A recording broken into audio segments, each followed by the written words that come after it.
სტუდენტურ ცხოვრებაში ყველაზე დიდი და მწვავე პრობლემა არის სახელმძღვანელოები, რომელიც არის ხელმიუწვდომელი. Რა თქმა უნდა, ეს ფაქტი მოქმედებს სტუდენტის სწავლის პროცესზე. ძველი წიგნების სწავლება ქმნის პრობლემას, რადგან არ არის ხელმისაწვდომი ან თუ არის რამოდენიმე და ისიც გარკვეული დაზიანებებით. აღსანიშნავია ისიც, რომ ბიბლიოთეკებში არ არის საკმარისი რაოდენობის წიგნები, რომ უშუალოდ მოხდეს სტუდენტების დაკმაყოფილება და განსაკუთრებით, როდესაც სწავლის პროცესი იწყება, არის ბიბლიოთეკებში რიგები, სადაც ნაკლებად აქვს სტუდენტს საშუალება იმისა, რომ მიიღოს სასურველი სახელმძღვანელო. არსებობს ასევე ელექტრონული ვერსიების არარსებობა ან თუნდაც მათი ტექნიკური გაუმართავების პრობლემა.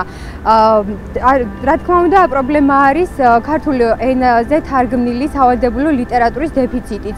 აღსანიშნავია ის ფაქტიც, რომ წიგნების მაღალი ფასები გარკვეულ სტუდენტებს პრობლემას უქმნის მისი ვერ შეძენის შემთხვევაში. ყოველივე ზემოთხსენებულის ფონზე კი უნდა ვთქვათ, რომ მოხდეს ამ პრობლემის ინიცირება და დროულად მათი აღმოფხვრა. წინააღმდეგ შემთხვევაში ეს ფაქტები შეიძლება უფრო მეტად გამწვავდეს.